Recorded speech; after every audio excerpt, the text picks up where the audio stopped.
Hi, my name is Kate Zimmerman, and I'd like to present to you today my research on recidivism rates for juvenile sexual assault offenders and the potential treatment options. This summer I worked for the State Attorney's Office in Tallahassee, Florida, which is in the 2nd Judicial Circuit. This circuit covers 6 different counties: Wakulla, Gadsden, Jefferson, Liberty, Franklin, and Leon County. Our main goal is we're kind of a liaison between law enforcement agencies, and we focus more on the prosecution of these individuals. So part of the mission statement of the State Attorney's Office is a reduction of recidivism rates and a creative process to get to these. There's different sections within the office. So we have the investigators, we have the attorneys, we have the victim advocates, and we have all the other employees who help these individuals. This summer, I helped with the investigative unit, and that's where I learned a little bit about the recidivism rates. So what is recidivism? Recidivism is when an offender relapses into criminal behavior. This behavior can be caused by a variety of aggravating factors, such as their stint of time in jail, their age, their gender, and all these different aggravating factors come into play and make it harder for them to integrate back into society. So this leads to our first problem with sexual assault offenders. The public perception of these individuals is that they're evil, they're demonized, and they're not going to be able to come back and integrate into society. So with a view like this, it makes it a lot harder for these individuals to feel at home. And also, as a state attorney, it's an elected position. So you want to please the community. And one of the ways you can do this is through prosecution. So if the community has a lot of fear and anxiety with a certain group, then the prosecution will turn around and they'll prosecute this group harder, which leads to longer sentences and which makes it harder for them to rehabilitate. So if you look over here, we have the recidivism cycle.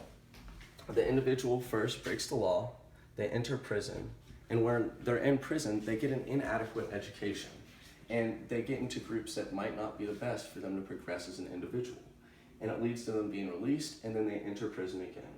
See, this also comes into play when you're thinking about public perception, because it makes it seem to these individuals that there's no way these people can come back into society, because they repetitively have this problem. So, what are the different types of therapies that can be used to try and treat these problems? One of the first ones is cognitive behavioral therapy. When you're thinking about cognitive behavioral therapy, you have to first understand what cognitive distortion is. It's when the person completely changes their thinking and they justify their actions. A problem with a lot of these younger sexual assault offenders is that they too have been assaulted themselves as children.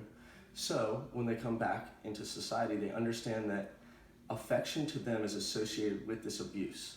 So their mind is distorted to believe that what they're doing is okay and it's justified.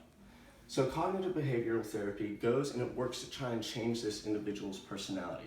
It tries to change what exactly they like, how they think, and how they perceive certain things.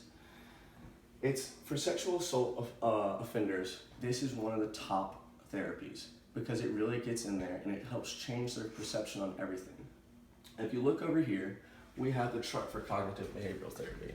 You have 3 different things. You have emotion, thought, and behavior. What we think affects how we act and feel. What we do affects how we think and feel.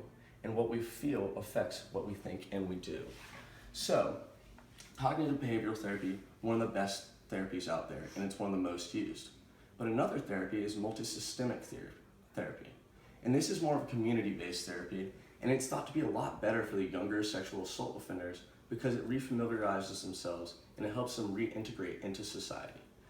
Multisystemic therapy believes that children are enveloped in a bunch of different layers of individuals in different social institutions.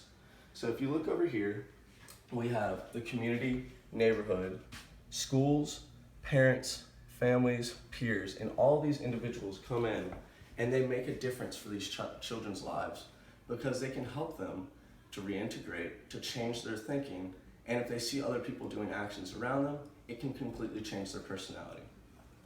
So in conclusion, if we can change the perception of these individuals and work together as a community to try and rehabilitate these individuals, then we can stop the cyclical process of offense, coming into jail, being released, and reoffending again. And once we can stop this process, we can really start to work on better treatment options because the treatments will work better and better each time because these individuals will be given the treatment, and avoid having longer stints in prison. The state attorney's office, we were taught that creative processes can change things, and it's not hard to change criminal behavior. It takes time and it takes effort, but together as a society, we can do it. Thank you.